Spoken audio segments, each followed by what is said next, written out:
The Real FM 103.6.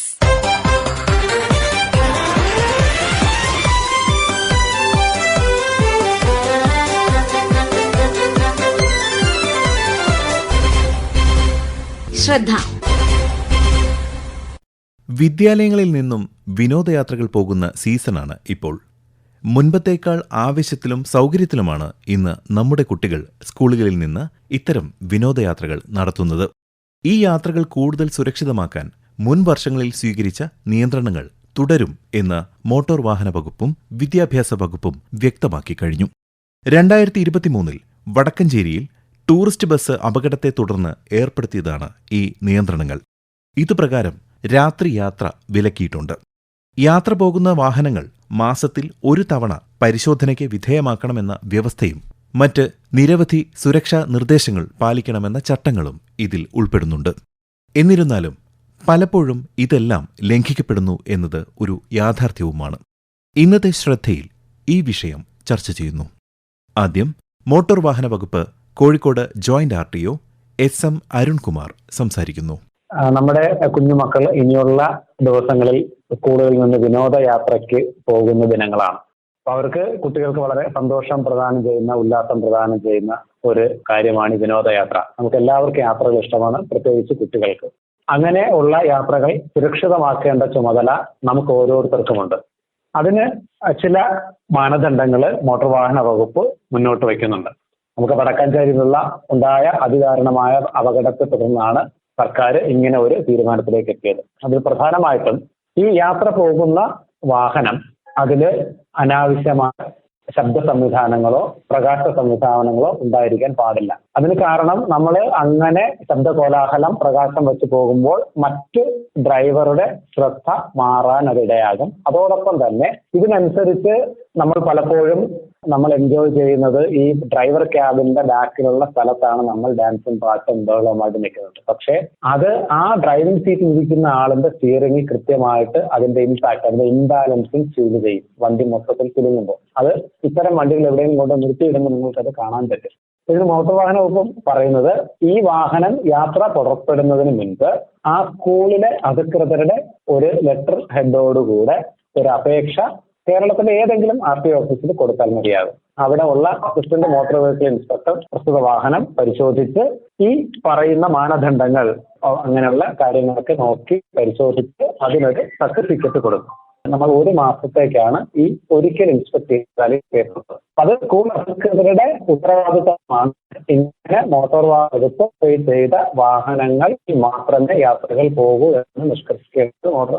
അതോടൊപ്പം യാത്രകൾ രാത്രി യാത്രകൾ ഒഴിവാക്കി പറയുന്നുണ്ട്.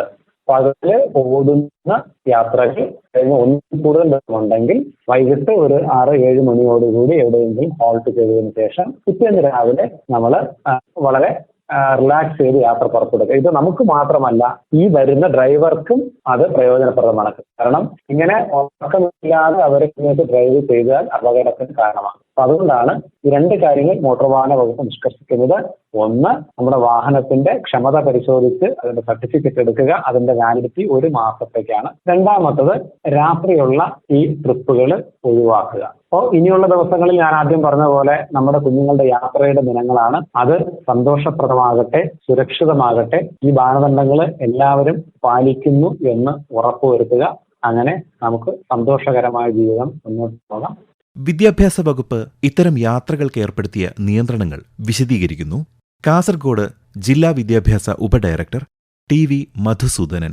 എത്ര കുട്ടികളാണ് ഒരു വിദ്യാലയത്തിൽ നിന്ന് യാത്ര പോകുന്നത്? അപ്പൊ ആ കുട്ടിയുടെ രക്ഷിതാവിന്റെ സമ്മതപത്രം ആദ്യം കുട്ടി ഹാജരാക്കിയാൽ മാത്രമേ ഈ വിദ്യാലയത്തിൽ നിന്നും പോകുന്ന പഠനയാത്രയിൽ ഉൾപ്പെടുത്തുകയുള്ളൂ. അതുപോലെ തന്നെ പകല് സമയത്ത് മാത്രമേ യാത്ര പുറപ്പെടാൻ പാടുള്ളൂ. കാരണം രാത്രികാലങ്ങളിൽ ഡ്രൈവർമാർ പലപ്പോഴും ഉറക്കം വന്ന് അപകടങ്ങൾ മുമ്പുണ്ടായിട്ടുണ്ട്. അപ്പൊ അത് കർശനമായി ഒരു നിർദ്ദേശം എല്ലാ വിദ്യാലയങ്ങൾക്കും നൽകുന്നുണ്ട്. പകൽ യാത്ര മാത്രമേ ലോങ് റൂട്ടിൽ പാടുള്ളൂ. പോകുന്ന ബസ് അതിന്റെ ഫിറ്റ്നസ് സർട്ടിഫിക്കറ്റ്, അതിന്റെ മറ്റ് ഇതെല്ലാം കൃത്യമായി വെഹിക്കിൾ ഡിപ്പാർട്ട്മെന്റ് വിദ്യാലയങ്ങളിലെ പ്രഥമാധ്യാപകന് നൽകി, ഡ്രൈവർ മുഖേന നൽകി ഈ ടൂർ പാക്കേജ് കൊണ്ടുപോകുന്ന ആൾക്കാർ അതിന്റെ ആ സുരക്ഷ, ബസിന്റെ എല്ലാ അതിന്റെ ടയർ അടക്കം അതിന്റെ മറ്റ് സർവീസ് കാര്യങ്ങളെല്ലാം ഉറപ്പുവരുത്തിയതിനു ശേഷം മാത്രമേ യാത്ര പുറപ്പെടാൻ പാടുള്ളൂ. അതുപോലെ തന്നെ കുട്ടികൾക്ക് മതിയായ എസ്കോർട്ടിംഗ് ടീച്ചേഴ്സ്, ഇപ്പൊ 8 കുട്ടികൾ ആണെങ്കിൽ അവർക്ക് ഒരു ടീച്ചർ എന്ന നിലയിൽ എസ്കോർട്ടിന് ഓരോ സ്ഥലത്ത് പോകുമ്പോഴും അവർക്ക് ആവശ്യമായ നിർദ്ദേശങ്ങൾ നൽകാൻ വേണ്ടി എസ്കോർട്ടിംഗ് ടീച്ചേഴ്സിന്റെ മതിയായ എണ്ണം കൂടി അത്യാവശ്യമാണ്. കുട്ടികൾക്ക് എന്തെങ്കിലും അസുഖമുണ്ടെങ്കിൽ ഈ അസുഖങ്ങളെ സംബന്ധിച്ച വിവരങ്ങളും എസ്കോർട്ടിംഗ് പോകുന്ന ടീച്ചേഴ്സിനെ നേരത്തെ തന്നെ രക്ഷിതാക്കൾ മുഖേന അറിയിക്കേണ്ടതാണ്. അതുപോലെ തന്നെ ഈ ഓരോ സ്ഥലത്ത് പോയി ഭക്ഷണം കഴിക്കുന്ന സമയത്ത് ചില അലർജി വരാറുണ്ട്, ഛർദി, അതുപോലെ തന്നെ പുറത്തുപോക്ക്. ഇത്തരത്തിൽ ഇങ്ങനെ പോകുന്ന സമയത്ത്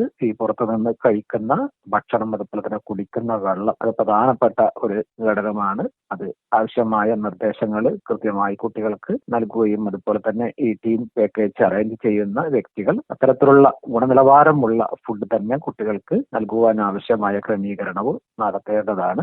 അപകടങ്ങൾ ഒഴിവാക്കാൻ വേണ്ടി സ്കൂളിലെ PTA ഭാരവാഹികൾ കൂടി പഠനയാത്രയുടെ ഭാഗമായിട്ട് യാത്രാ ടീമിന്റെ കൂടെ പങ്കെടുക്കേണ്ടതാണ്. ഇത്രയും മുൻകരുതലുകളാണ് പ്രധാനമായിട്ടും വിദ്യാഭ്യാസ വകുപ്പ് വിദ്യാലയങ്ങളിൽ നിന്നും പോകുന്ന പഠനയാത്രയ്ക്ക് ആവശ്യമായ നിർദ്ദേശങ്ങൾ നൽകി വരുന്നത്. ഞങ്ങൾക്ക് ആദ്യം ഈ ടൂറിന്റെ ഒരു വിശദമായ ഡയറി ജില്ലാ വിദ്യാഭ്യാസ ഓഫീസർക്ക് ഓരോ വിദ്യാലയത്തിൽ നിന്നും നൽകേണ്ടതാണ്. അപ്പൊ അതിൽ പുറപ്പെടുന്ന സമയം കൃത്യമായി പറയുന്നുണ്ട്. രാവിലെയാണ് പുറപ്പെടുന്ന സമയം കാണിക്കുന്നത്.